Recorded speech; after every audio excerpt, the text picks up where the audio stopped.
만석 씨, 지금 당신 죽어가고 있는 거예요. 84세 할머니가 아무렇지 않게 던진 그 한마디에 저는 들고 있던 붓을 하마터면 놓칠 뻔했습니다. 70을 갓 넘겼을 뿐인데 불과 몇 년 사이 허망하게 세상을 등지는 분들이 있습니다. 단순히 지병이 악화된 게 아니에요. 그분들의 마지막 나날을 찬찬히 들여다보면 소름이 돋을 만큼 똑같은 하나의 공통점이 숨어 있습니다. 통계청 고령자 통계에 따르면 만 70세를 전후로 사회적 관계망이 급격히 줄어든 노인의 5년 내 사망률은 그렇지 않은 경우보다 2배 가까이 높다고 합니다. 서울대학교 노년학 연구소 역시 신체 질환보다 고립과 무기력이 먼저 찾아온 노인일수록 실제 수명이 짧아진다는 연구 결과를 내놓았습니다. 어쩌면 지금 이 이야기를 듣고 계신 여러분 자신에게 혹은 여러분이 가장 사랑하는 분에게 이미 나타나고 있는 조짐일지도 모릅니다. 오늘은 그 무서운 진실을 온몸으로 깨달은 74 한만석 어르신의 이야기를 들려드리려 합니다. 부디 오늘 밤 이 이야기가 끝날 때까지 제 곁에 머물러 주세요. 지금부터는 한만석 어르신의 목소리로 직접 전해드리겠습니다. 저는 올해 74이 된 한만석입니다. 서울 인사동 좁은 골목에서 40해 가까이 표구 일을 하며 살아왔어요. 낡고 찢어진 서화를 새 종이에 배접하고 좀 먹은 족자의 테두리를 새로 꾸미고 색이 바랜 그림에 다시 숨을 불어넣는 일로 밥벌이를 해왔습니다. 풀을 쓰고 화선지를 겹겹이 붙이는 손끝의 감각 하나로 40년을 버틴 셈이죠. 3년 전 평생 곁을 지켜주던 아내 오키를 먼저 하늘로 떠나보내고 지금은 작업실 뒷방에서 혼자 지내고 있습니다. 아들은 울산에서 회사를 다니고 딸은 청주에서 교사로 일하느라 바빠서 1년에 2번 얼굴 보는 게 전부예요. 다들 자기 몫의 삶이 있고 그 무게를 견디며 사는 거니 섭섭한 마음은 없습니다. 오늘 제가 여러분께 드리고 싶은 이야기는 자식들 이야기가 아니에요. 그보다 훨씬 서늘하고 훨씬 무서운 어떤 진실에 눈을 떠버렸기 때문입니다. 70을 넘기고 나서부터 제 주변 사람들이 낙엽지듯 하나둘 세상을 떠나기 시작했습니다. 불과 4년 남짓한 시간 동안 무려 4사람이나 제 곁을 떠났어요. 처음 한두 사람을 보낼 때는 그저 가슴이 미어지게 슬프기만 했습니다. 그런데 4번째 사람의 마지막 길을 배웅하던 날 등줄기에 식은땀이 흐르며 문득 깨달았습니다. 이 사람들 떠나기 전의 모습이 전부 똑같았구나. 같은 병을 앓은 것도 아니었어요. 세상을 떠난 방식도 저마다 달랐습니다. 그런데 숨을 거두기 전 그들이 보여준 어떤 일정한 패턴은 마치 복사라도 한 듯 기막히게 닮아 있었습니다.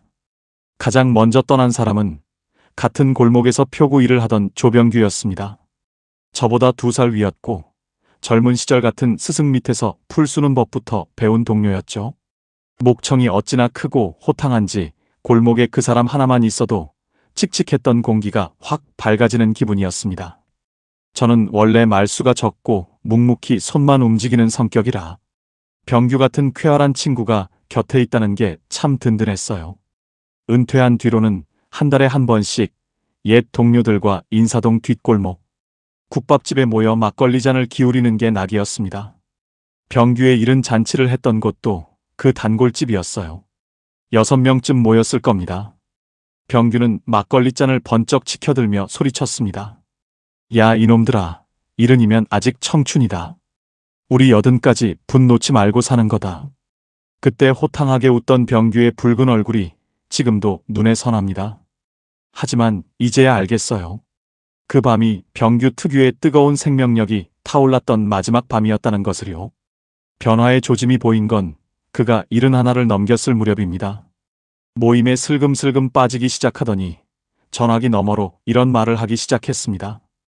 야, 나도 이제 늙었나 보다. 피곤해서 못 나가겠어. 저는 무슨 섭섭한 소리냐고 다그쳤지만 병규는 나직하게 대답했습니다. 아, 이제 됐어. 그 이제 됐어라는 목소리의 톤이 지금도 귓가에 맴돕니다.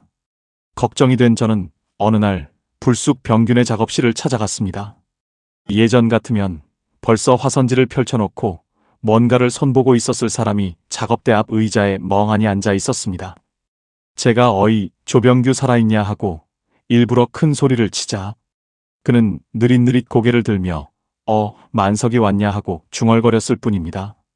그것이 끝이었어요. 석 달 뒤 병규는 위암 말기 판정을 받았고 진행이 너무 빨랐습니다. 하지만 저는 지금도 믿고 있어요. 병규를 죽인 건 암세포가 아니었습니다. 암세포가 퍼지기 훨씬 전부터 병규는 이미 자기 안의 생존 스위치를 스스로 꺼버렸던 겁니다. 향년 72이었습니다. 두 번째로 떠난 사람은 이웃에 살던 우종태 주사님이었습니다. 우체국에서 평생 집배원과 창구 일을 하다 정년 퇴직하신 분으로 사모님인 길순 여사님과 단둘이 아주 정갈하게 사시는 분이었어요. 매일 아침 6시면 어김없이 대문 앞을 쓸고 작은 화분에도 요일과 시간을 맞춰 물을 주셨습니다. 그런데 5년 전쯤부터 길순 여사님에게 치매 증상이 찾아왔어요. 병이 점점 깊어지더니 어느 날부터는 남편의 이름조차 기억하지 못하는 날이 생겼습니다. 제가 지나가다 슬쩍 노인 장기 요양보험 이야기를 꺼냈을 때 우 주사님은 단호하게 고개를 저으셨습니다. 아닙니다. 내 집사람 일은 내가 알아서 거둡니다.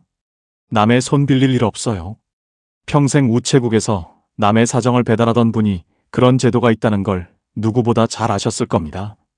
다 알면서도 절대 쓰지 않겠다. 그것이 우종태라는 사람의 무서운 고집이었습니다. 결국 체력의 한계를 느끼고 길순 여사님을 요양원에 모시게 되었어요. 무거운 돌봄의 짐을 벗었으니 이제 좀 홀가분해지셔야 정상 아닙니까? 그런데 그때부터 우 주사님은 무서운 속도로 시들어갔습니다. 정성껏 쓸던 골목에는 낙엽이 방치되었고 현관문 앞에 신문이 하루치 이틀치 쌓여가는 것을 보고 저는 반찬통을 들고 찾아갔습니다. 문을 연 우 주사님의 얼굴을 보고 저는 숨을 들이마셨어요. 뼈만 남은 것처럼 앙상한 얼굴, 덥수룩하게 자란 흰 수염. 그 깔끔하던 양반이 완전히 다른 사람이 되어 있었습니다. 감사합니다만 괜찮습니다. 신세 지고 싶지 않아요. 저는 물러서지 않았지만 그는 완강했습니다. 한 사장님께 폐를 끼치고 싶지 않습니다. 돌아가십시오. 겨울이 닥치자 더 끔찍한 일이 벌어졌어요. 어느 매서운 아침 창문이 하얗게 얼어붙은 것을 보았습니다. 한겨울에 보일러를 아예 틀지 않고 있었던 겁니다. 자신의 체온을 지키려는 생명체의 가장 기본적인 본능조차 포기해버린 것이었어요. 장자는 흐르지 않는 물은 반드시 썩는다고 했습니다. 사람도 마찬가지였습니다. 스스로 관계의 물길을 끊어버린 우주사님의 마음은 그렇게 서서히 썩어들어가고 있었던 겁니다. 해가 바뀌고 얼마 지나지 않아 통장님으로부터 다급한 전화가 왔습니다. 경찰을 불러 문을 따고 들어갔을 때 우주사님은 안방의 차가운 이불 속에서 웅크린 채 조용히 숨을 거둔 상태였어요. 사인은 신부전이었습니다. 냉장고는 텅 비어 있었고 벽에 걸린 달력은 석 달 전에서 멈춰 있었습니다. 그런데 부엌 싱크대를 본 순간 저는 무너져 내렸어요. 밥그릇 딱 하나가 방금 설거지를 끝낸 것처럼 가지런히 엎어져 있었습니다. 그 지독하게 반듯한 성격대로 마지막으로 먹은 밥그릇을 깨끗이 씻어 엎어둔 것이었습니다. 저는 그 작고 외로운 밥그릇 하나를 보는 순간 짐승처럼 소리내어 울었습니다. 그것은 어른다운 자립이 아니라 아주 느리고 고통스러운 자기 소멸이었어요. 하지만 제 인생에서 가장 뼈아픈 이야기는 따로 있습니다. 세 번째로 떠난 사람, 바로 제 아내 오키의 이야기예요. 오키는 참으로 밝고 따뜻한 사람이었습니다. 제가 작업실에서 묵묵히 화선지를 만지고 있으면 옆 가게 아주머니들과 호호 웃으며 수다를 떨던 사람이었어요. 저는 무뚝뚝하고 사람 대하는 게 서툴러서 오키가 우리 집의 모든 외교관 역할을 도맡아 주었습니다. 그런 오키가 무너지기 시작한 건 68살에 겪은 낙상 사고 때문이었습니다. 골목 계단에서 미끄러져 대퇴골이 부러진 겁니다. 수술은 성공적이었지만 퇴원 후 오키는 완전히 다른 사람이 되어 있었어요. 여보, 나 바깥에 나가는 게 너무 무서워. 또 넘어져서 뼈라도 부러지면 남들한테 얼마나 폐야? 오키의 머릿속은 온통 남에게 폐를 끼치면 안 된다는 공포로 가득 차버렸습니다. 저는 처음에 그 상황을 심각하게 받아들이지 않았어요. 시간 지나면 훌훌 털고 일어나겠지, 안일하게 생각했던 겁니다. 하지만 오키는 하루가 다르게 자신의 세계를 좁혀갔습니다. 매일 저녁 차려내던 반찬들도 사라졌고 절친했던 이웃들의 전화조차 피했어요. 저는 그래, 무리할 필요 없어. 집이 편하면 집에만 있어 하고 말했습니다. 저는 그게 다정함이라 착각했지만 지금은 뼈아프게 깨닫습니다. 그건 다정함이 아니라 지독한 방관이었어요. 오키는 마음속 깊은 곳에서 나를 밖으로 꺼내달라고 소리 없는 구조 신호를 보내고 있었는데 저는 그 신호를 철저히 묵살했던 겁니다. 40년 가까이 낡은 종이의 미세한 결과, 세계 변화까지 짚어내던 저였으면서 정작 곁에서 시들어가는 아내의 신호에는 어찌 그리 둔감했을까요? 오키는 넘어지고 3년 뒤 제 곁을 영영 떠났습니다. 향년 71였어요.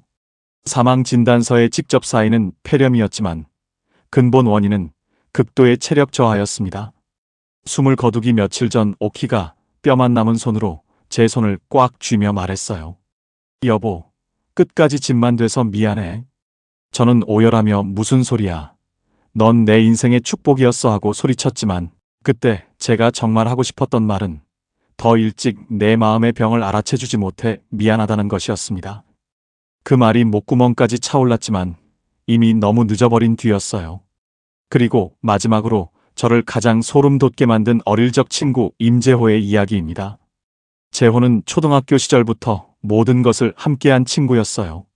고등학교를 졸업하고 도자기 굽는 법을 배워 경기도 이천 근처에 작은 가마를 차렸습니다. 흙을 빚고 유약을 바르고 불의 온도를 읽어내는 손길은 예술 그 자체였죠. 저는 종이를 다루는 장인이었고 재호는 흙을 다루는 장인이었습니다. 은퇴한 후 재호는 산을 오르는데 푹 빠져 지냈어요.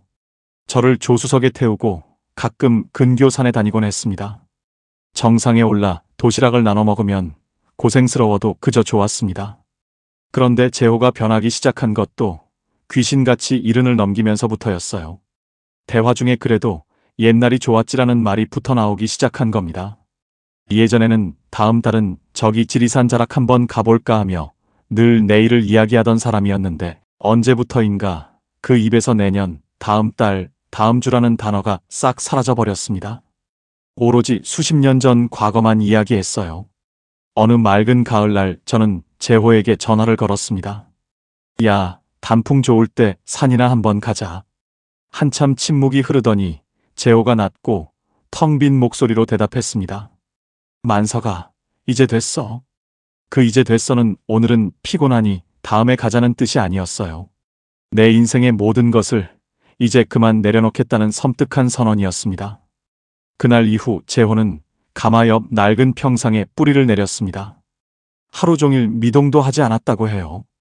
불을 다루던 손이 흙을 만지지 않은 지 오래였고 등산화는 신발장 안쪽에서 먼지만 쌓여갔습니다. 재호가 뇌출혈로 쓰러진 건 그해 늦가을이었습니다. 향년 71였어요. 장례식장에서 재호 아내가 제 손을 붙잡고 오열하며 말했습니다. 만석 씨, 이 양반이 작년부터 갑자기 폭삭 늙어버렸어요. 저는 고개를 끄덕이면서도 속으로는 생각했습니다. 형수님, 재호는 늙은 게 아닙니다. 스스로 이제 그만 살겠다고 결정을 내린 겁니다. 재호의 장례를 치르고 돌아온 그날 밤, 저는 처음으로 제가 잃어버린 네 사람의 죽음을 한 줄로 세워보았습니다. 병규, 우주사님, 아내 오키, 그리고 재호. 나이도 성격도 평생 해온 일도 다릅니다. 진단서에 적힌 병명도 위암, 신부전, 폐렴, 뇌출혈로 제각각이에요. 하지만 숨을 거두기 전 어느 시점부터 이 네 사람은 소름 끼치도록 똑같은 짓을 멈추어 버렸습니다. 첫째, 사람을 만나지 않았습니다. 스스로 자신을 철저한 고립 속으로 밀어넣었어요. 둘째, 내일을 이야기하지 않았습니다. 이제 늙었어. 이제 됐어. 나중에라는 말들로 미래를 지워버렸습니다. 셋째, 자기 자신을 돌보는 일을 완전히 포기했어요. 밥을 제대로 챙기지 않았고 한겨울에 보일러를 끄고 떨었으며 움직이지 않고 온종일 누워만 있었습니다. 그리고 가장 끔찍한 사실은 이 네 사람 모두가 자신들의 파멸적인 행동을 남에게 폐를 끼치지 않기 위해서라는 말로 그럴싸하게 포장했다는 거예요. 하지만 지금은 압니다. 폐를 끼치기 싫다는 말의 진짜 이면에는 나는 이제 더 이상 세상에 존재할 가치가 없다는 지독하고도 조용한 자포자기가 숨어 있었던 겁니다. 이 소름 돋는 공통점을 깨달은 순간 저는 망치로 뒤통수를 얻어맞은 듯 그 자리에 얼어붙었습니다. 왜냐하면 이 네 사람의 증상이 오키가 떠난 후 3년 동안 홀로 남겨진 지금의 제 모습과 토씨 하나 틀리지 않고 똑같았기 때문이에요. 명절에 내려오라는 아들 전화에 야 막히는데 뭐하러 오냐 하며 쳐냈습니다. 옛 동료들의 전화도 요즘 삭신이 쑤셔서 못 나가겠다며 거짓말로 둘러댔어요. 40해를 지켜온 작업실은 작년 봄부터 문을 반쯤만 열어둔 채 손님이 와도 시큰둥했습니다. 손질을 기다리던 낡은 족자들은 구석에 돌돌 말린 채 먼지만 쌓여갔지만 저는 풀을 쏠 기력조차 없었어요. 매일 아침은 편의점 삼각김밥, 저녁은 컵라면. 반찬을 만들 의욕 따위는 사라진 지 오래였습니다. 제가 며칠 동안 단 한마디도 입 밖으로 내지 않았다는 걸 깨달은 건 동네 슈퍼 계산대에서였어요. 봉투 필요하세요 하고 물었을 때 네 하고 대답하려는데 제 목소리가 쇠소리처럼 쩍쩍 갈라져 나왔습니다. 그 순간 척추를 타고 얼음물이 흐르는 것 같았어요. 아, 나도 병규와 똑같구나. 우주사님과 오키와 제호와 똑같구나. 이른을 넘기고 사람을 피하고 내일을 지워버리고 내 몸을 방치하면서 폐 끼치기 싫다는 알량한 핑계를 방패 삼아 이 세상에서 조용히 퇴장할 준비를 하고 있구나. 저를 이 끔찍한 늪에서 건져준 건 다름 아닌 무뚝뚝한 아들의 전화 한 통이었습니다. 아버지, 집구석에만 있지 말고 동네 복지관 같은 데 좀 나가보소. 요즘 노인분들 놀기 좋게 많이 해놨다 하던데. 평소 같았으면 시끄럽다 하고 끊었을 텐데 그날따라 제 입에서 나온 대답은 저조차 놀랄 만큼 달랐어요. 그래. 알았다. 두꺼운 점퍼를 껴입고 동네 복지관을 찾아간 건 바람이 매섭게 불던 12월의 어느 날이었습니다. 게시판을 훑어보다 전단지 하나가 눈에 확 꽂혔어요. 서예 교실, 매주 수요일 오전 10시. 평생 붓을 만져온 저와 아주 안 어울리지는 않는 취미였지만 마침 그날이 수요일이었고 시계는 9시 50분을 가리키고 있었습니다. 홀린 듯 강의실 문을 열고 들어가 보니 열댓 명의 어르신들이 화선지 앞에 앉아 붓을 놀리고 있었어요. 그런데 그 무리 속에서 유독 한 사람의 모습이 제 시선을 강렬하게 사로잡았습니다. 등은 꼿꼿하게 펴져 있고 붓끝을 움직이는 손길에 조금의 망설임도 없는 할머니 한 분이 계셨습니다. 주변의 다른 어르신들은 획을 틀릴까 미간을 찌푸리며 긴장하고 있는데 오직 그분만이 활짝 웃고 있었어요. 그분이 바로 84세 강말순 할머니였습니다. 수업이 끝나고 휴게실 자판기에서 커피를 뽑아 마시고 있는데 강 할머니가 제 옆자리에 털썩 앉으셨어요. 처음 뵙는 얼굴이네. 무슨 일 하셨던 분이야? 표구 일을 했습니다. 옛 그림 다시 살리는 일이요. 어머나, 그림에 새 숨 불어넣는 분이구나. 손끝이 야무지시겠네. 별것 아닌 스쳐 지나가는 일상적인 대화였습니다. 그런데 그 순간 제 가슴 한구석에서 꽁꽁 얼어붙어 있던 무언가가 쩍 하고 갈라지며 따뜻한 온기가 스며드는 것을 느꼈어요. 몇 달 만이었을까요? 이렇게 제 목소리를 온전히 내어 누군가와 웃으며 대화를 하는 것이. 강 할머니는 참으로 경이로운 분이었습니다. 84세 나이에 아침에는 서예를 하고 오후에는 합창단 연습을 가고 주말에는 도서관에서 아이들에게 붓글씨를 가르친다고 하셨어요. 연세도 있으신데 좀 쉬어가면서 하시라 하니 할머니는 호탕하게 웃으며 대답했습니다. 쉬긴 뭘 쉬어. 노인네가 한가해지면 그날로 관짝 들어가는 거야. 나는 나한테 틈을 안 주려고 이렇게 사는 거예요. 할머니의 바깥 양반은 19회 전 66 나이에 심근경색으로 세상을 떠나셨다고 했습니다. 그 긴 세월 적적하지 않으셨느냐 물으니 할머니는 잠시 허공을 응시하다 묵직한 목소리로 말씀하셨어요. 적적한 게 당연하지. 뼈가 시리게 외로워. 근데 만석 씨 잘 들어. 외로우니까 사람을 만나러 나오는 거야. 외롭다고 방구석에 처박혀 이불만 뒤집어 쓰고 있으면 나중엔 진짜 이 세상에 나 혼자만 남게 돼. 그게 진짜 무서운 거야. 니체라는 철학자가 그런 말을 했다지요. 왜 살아야 하는지 아는 사람은 그 어떤 상황도 견뎌낼 수 있다고. 강 할머니는 그 말을 온몸으로 살아내고 계셨던 거예요. 그 말씀이 제 가슴에 거대한 바위처럼 쿵 하고 떨어졌습니다. 그날 이후 저는 일주일에 한 번씩 꼬박꼬박 복지관에 나갔습니다. 그러던 어느 날 복지관 식당에서 점심으로 나온 잔치국수를 먹고 있는데 강할머니가 식판을 들고 제 맞은편에 앉으셨어요. 평소에 인자한 미소가 사라지고 무언가를 날카롭게 꿰뚫어보는 눈빛이 제 얼굴을 향해 날아왔습니다. 만석 씨, 당신 지금 죽어가고 있어. 제 젓가락이 허공에서 멈췄어요. 나는 우리 영감 먼저 보내고 19회 동안 이 바닥에서 별의별 노인네를 다 봤어. 일은 넘어갈 때 어느 날 갑자기 눈동자에서 빛이 탁 꺼지는 사람들이 있어. 팔다리 멀쩡하고 숨은 쉬고 있는데 알맹이가 먼저 썩어 문드러지는 사람들. 나는 그 냄새를 기가 막히게 맡아. 저는 아무런 반박도 할 수 없었습니다. 우리 영감도 정년퇴직하고 반년도 안 돼서 산송장이 돼버렸어. 하루 종일 소파에 들러붙어 텔레비전만 보고 옛날 친구들 좀 만나라고 하면 다 귀찮다. 이제 됐어 그러고. 그러다 66에 자다가 심장마비로 덜컥 가버렸어. 의사들은 심근경색이라지만 나는 알아. 우리 영감 심장이 멈추기 훨씬 전부터 그 양반 마음속에 있던 살고 싶다는 불씨가 먼저 꺼져버렸다는 걸. 그래서 나는 독하게 마음먹었어. 우리 영감 목까지 내가 꽉 채워서 살아내겠다고. 외로워 미칠 것 같아도 억지로 화장하고 밖으로 나가. 저는 그만 평생 저를 올가매던 지독한 변명을 내뱉고 말았습니다. 그래도 나이 먹고 여기저기 다니면 자식들한테 폐 끼치는 거 아닙니까? 할머니가 제 말을 매몰차게 자르고 들어왔어요. 만석 씨, 당신이 여기 나와서 나랑 국수 먹는 게 나한테 민폐 같아? 사람하고 부대끼며 사는 건 민폐가 아니야. 그게 사람 사는 이치야. 진짜 민폐가 뭔지 알아? 남한테 민폐 끼치기 싫다면서 혼자 방구석에 틀어박혀 있다가 차가운 방바닥에서 혼자 썩어가는 거. 그거 발견해서 치워야 하는 사람들, 뒤늦게 알고 평생 가슴에 대못 박혀 피눈물 흘려야 하는 자식들. 그게 진짜 씻을 수 없는 최악의 민폐야. 그 순간 제 머릿속에 번개를 맞은 듯 우주사님의 얼굴이 스쳐 지나갔습니다. 텅 비어있던 냉장고, 석 달 동안 넘기지 않은 낡은 달력, 그리고 그 차가운 방 안에 홀로 누워있던 시신. 누구에게도 폐를 끼치지 않겠다며 스스로를 철저히 고립시켰던 그 반듯한 양반은 역설적이게도 남은 사람들에게 가장 참혹한 슬픔이라는 짐을 떠안기고 떠나버린 거예요. 할머니는 목소리를 조금 누그러뜨리며 간절하게 속삭였습니다. 나는 말이야, 나중에 저승 가서 우리 영감 다시 만나면 아주 당당하게 어깨 펴고 말할 거야.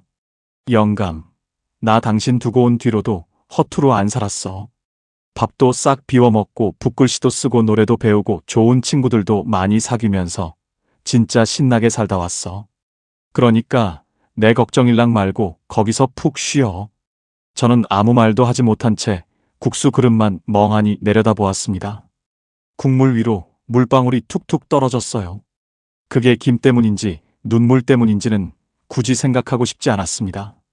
그저 미친 듯이 부끄럽고 또 미친 듯이 살고 싶어졌어요. 그날 오후 집으로 돌아온 저는 반년 넘게 손대지 않았던 구석의 낡은 족자 하나를 꺼내 들었습니다. 돌아가신 스승님께 받은 것으로 세월의 종이가 사가 여기저기 찢어지고 얼룩진 채 오랫동안 방치되어 있던 것이었어요. 저는 당장 작업대에 풀소트를 올리고 화선지를 챙겼습니다. 반년이나 손대지 않은 탓에 붓끝은 딱딱하게 굳어 있었어요. 따뜻한 물에 붓을 담가 조심스럽게 풀어내고 밀가루 풀을 곱게 쑤어 준비했습니다. 찢어진 부분에 얇은 화선지를 겹겹이 덧대고 풀을 발라 조심스레 눌러붙이기 시작했어요. 손끝으로 종이를 팽팽하게 펴나가며 주름 하나하나를 밀어내는데 마치 병규와 우주사님과 오키와 제호가 각자 다른 순간에 삶의 결을 놓아버렸던 것처럼 이 족자도 오랫동안 누구의 손길도 받지 못한 채 조용히 사가가고 있었다는 생각이 들었습니다. 저는 마지막 주름까지 꼼꼼히 펴서 반듯하게 배접을 마쳤어요. 벽에 걸어두고 한 걸음 물러나 바라보니 찢어졌던 종이는 감쪽같이 새 생명을 얻어 있었습니다. 제가 무슨 대단한 기적을 행한 건 아니에요. 그저 늙은 표구장이 자기 작업실 구석에 처박아 두었던 낡은 족자 하나를 다시 손보았을 뿐입니다. 하지만 저는 확신합니다. 그날 오후에 그 풀질이 죽어가던 저를 다시 삶의 한가운데로 멱살 쥐고 끌어다 놓았다는 것을요. 그 다음 주 수요일 저는 뒤에 앉아 구경만 하던 관찰자가 아니라 어엿한 참가자로 서예의 대열에 합류했습니다. 강 할머니가 저를 보고 어찌나 환하게 웃으며 손을 쳐주시던지요. 평생 그림만 다루던 손이라 붓글씨는 엉망진창 삐뚤빼뚤했지만 상관없었어요. 억지로라도 붓을 움직이니 이마에 땀이 맺혔고, 땀을 흘리니 배가 고파졌고, 배가 고파서 밥을 먹으니 반찬이 꿀맛처럼 달았습니다. 아, 내일은 고등어 한 마리 구워서 된장찌개랑 먹어야겠다는 생각이 자연스럽게 피어올랐어요. 이 얼마나 단순하고 위대한 기적입니까? 배가 고파서 내일 먹을 반찬을 궁리하는 것. 이 하찮아 보이는 욕망이 바로 내일을 살아갈 힘을 만들어주는 진짜 원동력이었던 겁니다. 한 달 뒤 저는 크게 심호흡을 하고 아들 녀석에게 먼저 전화를 걸었습니다. 야, 이번 추석에 아비가 울산으로 내려가마. 며느리 보고 갈비찜이나 좀 넉넉히 해놓으라 해라. 수화기 너머로 아들의 당황한 숨소리가 들려왔어요. 진짜요, 아버지? 아이고, 알았습니다. 제가 역으로 모시러 나갈게요. 전화를 끊고 저는 점퍼를 챙겨 입고 동네 문구점으로 향했습니다. 내년에 쓸 새 다이어리를 사기 위해서였어요. 다이어리를 사본 게 도대체 몇 년 만인지 모르겠습니다. 나에게 내일의 약속을 적어 넣을 수첩이 필요해지다니 불과 반년 전의 저라면 감히 상상조차 못했을 일이었어요. 지금 저는 74입니다. 병규가 떠난 나이도, 오키가 멈춰버린 나이도, 우주사님과 제호가 세상과 작별한 나이도 아직 넘기지 않았지만 이제는 두렵지 않습니다. 제가 그 파멸의 길을 걷지 않을 수 있었던 건 제가 남들보다 특별히 강해서가 아니에요. 정말이지 순전히 운이 좋았을 뿐입니다. 무뚝뚝한 아들이 우연히 건네준 전화 한 통, 우연히 발길을 돌린 복지관, 그리고 우연히 만난 84세 강말순 할머니. 만약 그 할머니가 저를 꿰뚫어보며 당신 지금 죽어가고 있어라고 호통쳐주지 않았다면 저는 지금쯤 문을 반쯤만 열어둔 작업실 안에서 손질조차 못한 족자들 사이에 앉아 저 역시 싸늘하게 식어 있었을지도 모릅니다. 상상만 해도 온몸의 털이 곤두서는 끔찍한 일이에요. 그래서 오늘 제 치부를 낱낱이 드러내면서까지 여러분께 이 긴 이야기를 털어놓은 것입니다. 70을 간 넘기고 혹은 70대라는 아름다운 나이에 너무나도 허망하고 빠르게 세상을 등지는 사람들에게는 하나의 공통점이 있습니다. 그것은 특정한 병명이 아니에요. 마음속 깊은 곳에서 자기 스스로에게 이제 됐어라고 속삭이며 생존의 스위치를 제 손으로 꺼버리는 것. 육체의 심장이 멈추기 전에 마음의 심장이 먼저 멈춰버리는 끔찍한 현상입니다. 만약 오늘 밤 제 이야기를 들으시며 가슴 한 구석이 뜨끔하셨거나 나도 요즘 저러고 있는데 하고 짚히는 구석이 있다면 부디 내일 아침 단 하나만이라도 행동으로 옮겨보세요. 오랫동안 연락을 끊었던 친구에게 뜬금없이 전화를 걸어보십시오. 무릎이 아프더라도 억지로 현관문을 열고 나가 동네 놀이터라도 한 바퀴 돌고 오세요. 평생 안 해본 스마트폰 게임을 깔아보든 동네 복지관에 가서 노래교실을 기웃거리든 아주 작고 하찮은 일이라도 좋으니 새로운 자극을 내 몸에 밀어넣으십시오. 저처럼 오래 방치했던 물건 하나에 다시 손을 대보는 것만으로도 충분합니다. 가장 중요한 건 이거예요. 절대 자신에게 이제 다 살았어, 이제 됐어라고 말하지 마십시오. 그 저주의 주문 대신 조금만 더 해볼까, 이거 한 번만 더 해보자라고 스스로를 다독여주세요. 인간은 그 알량한 조금만 더라는 마음의 불씨 하나만으로도 충분히 기적처럼 살아갈 수 있는 존재입니다. 강말순 할머니가 제게 뼈속 깊이 가르쳐 주셨어요. 사람이 살아가는데 무슨 거창하고 대단한 이유나 명분이 필요한 게 아니라고. 그저 내일 점심에 먹을 단골집 잔치국수 한 그릇이 오늘보다 더 맛있을지도 모른다는 그 소박한 기대 하나만으로도 우리가 하루를 더 버텨낼 완벽한 이유가 된다고 말이에요. 저는 내일도 어김없이 복지관에 가서 서예를 배울 겁니다. 끝난 뒤엔 강 할머니와 자판기 커피를 뽑아 마시며 실없는 농담을 나누고 작업실로 돌아와 콧노래를 부르며 오래 방치했던 족자들을 하나씩 손볼 거예요. 오키에게, 병규에게, 우주사님에게, 그리고 제호에게 이제는 영영 전할 수 없게 된 미안함과 사랑을 하루하루의 작은 풀질에 꾹꾹 눌러 담으면서요. 이런 늙은이 한만석의 인생은 아직 끝나지 않았습니다. 따뜻한 차를 마시며 이 긴 이야기를 끝까지 들어주신 여러분께 여쭙고 싶습니다. 지금 여러분의 삶을 갉아먹고 있는 여러분만의 이제 됐어는 무엇인가요? 그리고 내일 아침 눈을 떴을 때 다시 조금만 덜하고 마음을 고쳐먹고 새롭게 시작할 수 있는 작은 행동은 무엇인가요? 여러분의 소중하고 진실된 이야기를 댓글란에 꼭 남겨주세요. 하나하나 정성껏 읽고 마음에 새기겠습니다. 만약 오늘 한만석 어르신의 이야기가 여러분의 굳은 마음을 조금이라도 녹여주었다면 부디 좋아요를 꼭 눌러주시고 사랑하는 가족이나 비슷한 고민을 안고 계신 친구분들께 이 영상을 공유해주세요. 여러분의 작은 공유 한 번이 누군가의 멈춰가는 심장을 다시 뛰게 할지도 모릅니다. 구독과 알림 설정도 잊지 마시고요. 다음 시간에도 여러분의 지친 하루를 따뜻하게 안아줄 깊고 진한 이야기로 찾아오겠습니다. 늦은 밤 함께 해주셔서 진심으로 고맙습니다. 평온한 밤 되세요. 지금까지 황금노후였습니다.